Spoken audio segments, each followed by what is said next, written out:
أهلا وسهلا بكم في حلقة جديدة من أسرار شرق أوسطية. صاروخان من بركان 500 كيلوغرام لرأس كل واحد منهما، 1000 كيلوغرام يسقط وبشكل مباشر على قاعدة رميم العسكرية لتجعلها رمادا في واقع الأمر. اليوم إسرائيل تؤكد أن 8 إطلاقات حدثت انطلاقا من الجبهة الشمالية أي من لبنان وباتجاه إسرائيل. ومعلوم أن هذه الضربات ضربات متوالية، حيث يقول حزب الله بأن هناك 700 ضربة منذ 8 أكتوبر وإلى الآن، فيما في الاتجاه الآخر إسرائيل تؤكد أن 3400 هدف أصابته في لبنان. وفي كل الأحوال فإننا نتحدث عن 48 موضعا تقصفه وبشكل مباشر قوات المقاومة اللبنانية. في هذه الظرفية على وجه التحديد لا بد من التذكير بأن صواريخ بركان هذه أيسكاد سي مطور لأن هناك حالات إصابة برفع ما بين 300 كيلوغرام وإلى 500 كيلوغرام، وأن هذه الضربة ضربة استثنائية بجميع المقاييس لسبب بسيط، لأن دخول بركان لأول مرة كان طفرة، ثم بعدها أتى فلق واحد، وهناك فلق دون أن يكون واحد، أي ليس الجيل الأول وإنما آخر جيل من صواريخ فلق، لنتحدث عن تطور رئيس باستهداف بصاروخين ثقيلين وباتجاه نقطة واحدة لإخراج هذه القاعدة من الوجود. إذا راميم خرجت ليس من الخدمة، وإنما اليوم لا يمكن تحريك أي شيء فيها إلا ما بعد وقف إطلاق النار.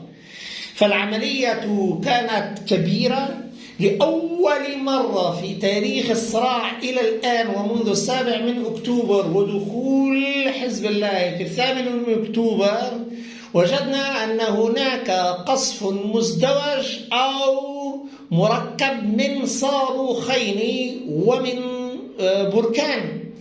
هذا معناه أننا نتحدث عن خطورة واسعة للغاية، لأن الثكنات العسكرية اليوم أغلبها دمر، حتى قيادة الوحدة وقيادة الشمال عبر الدرونات، وأيضا بالنسبة لأهم قاعدة جوية في المنطقة هذا كله تم.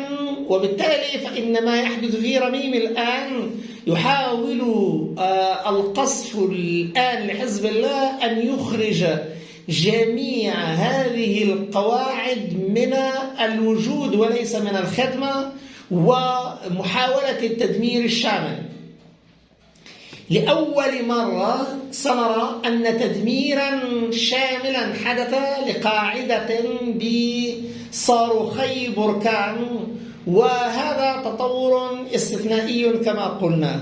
لكن لماذا الآن حزب الله يحاول أن يصل إلى حالة تدمير البنية التحتية بشكل واضح للغاية؟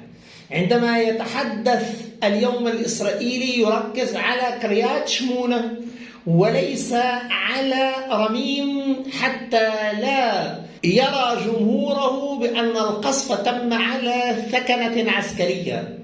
هناك كما ذكرنا 8 إطلاقات، لكن في واقع الأمر إطلاق بحدود الآن 25% من نسبة هذه الإطلاقات متجهة نحو قاعدة رميم العسكرية. وحزب الله الآن يعد على الأقل ورقة ضغط حقيقي مع غرب خان يونس، لأن هذه الوضعية وضعية استثنائية، وضعية معقدة، وهذا الذي قاله جالنت بالحرف إن هذه الحرب تعد الأعقد في تاريخ الحروب. الأمر يتعلق بحرب استثنائية وغير مسبوقة، والأهم من كل ذلك أنها الأعقد تحت الأرض وفوق الأرض وبمختلف التكتيكات. هذا معناه أننا نتحدث عن صعوبة كبيرة في غزة. فكيف الحال اليوم مع المقاومة اللبنانية؟ إن كان جالنت يصرح بأن الحرب هي الأعقد في غزة، فلا أحد يمكن أن يقيم الآن ما يحدث في شمال لبنان إلا بما قيمه الإسرائيلي نفسه. وهنا لا بد من التذكير بشيئين أساسيين. أولا أن هناك ثنائية بركان، هذا الصاروخ سكاد سي المطور، وهناك فلق هذا الصاروخ الذي أعطي اسما لتطوير صاروخ لحزب الله. إذن لدينا هذه الازدواجية الآن. وسابقا كان واضح جدا أن حزب الله لا يرغب بأي حال بأن يظهر بين قوسين تكنولوجياته أو تقنياته، فركز دائما على القرنات الموجه، قصف ونجح في هذا القصف. اليوم هناك الحالة التدميرية عبر بركان، وكان أقل من القرنات.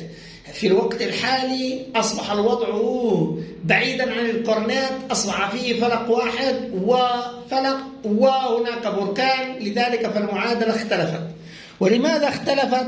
لأن هناك رغبة في تدمير البنية التحتية، ولن يكون ذلك إلا بالصواريخ الثقيلة كحالة هذا الصاروخ، صاروخ سكاد سي. وتطوير سكاد سي عموما بالإضافة إلى فلق خلق معادلة أخرى بين إسرائيل وما بين لبنان، دفعت اليوم إلى إبعاد خيار الحرب الشاملة، وهذا أصبح واضحا. فبعد التصريحات التصعيدية التي لاحظها الجميع، وجدنا أن هناك الآن تخليا بشكل واضح عن الحل العسكري وباتجاه الحل السياسي.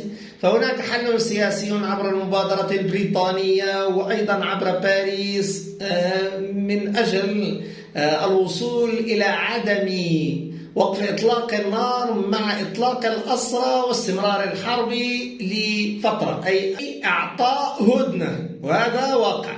إذن اليوم ما قام به حزب الله يؤكد أن هناك ضربة ضد البنية التحتية وضد إخراج القواعد العسكرية ليس من الخدمة وإنما من الوجود. وهذا معناه أننا في تطور استثنائي وتصعيد أيضا غير مسبوق.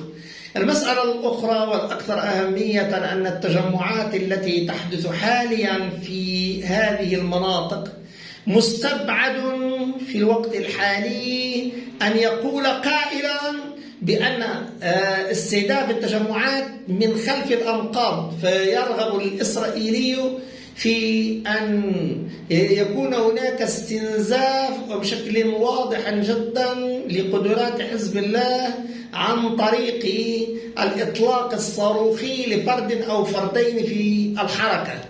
لكن مع ذلك هناك تجاوز وبشكل كامل لمثل هذه الخطة، إذ هناك تدمير للمباني، وهذا كله يعطينا أفقا مفتوحا باتجاه الوصول إلى محاولة عزل الأهداف وأيضا ترتيبها.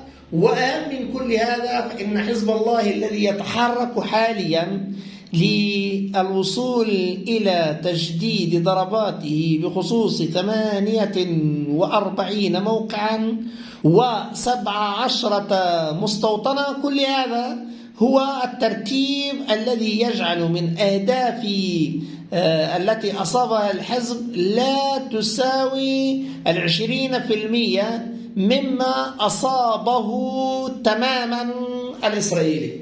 على الأقل هذا ما يؤكده.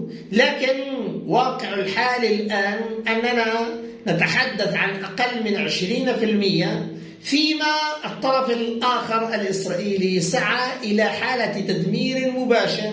اليوم هناك حالة شديدة الأهمية بإخراج البنية التحتية وإبعاد أي تصور بالنسبة للقواعد العسكرية في شمال إسرائيل، وهذا أمر تحقق الآن بشكل واضح بعد الضربة المزدوجة لبركان على رمين.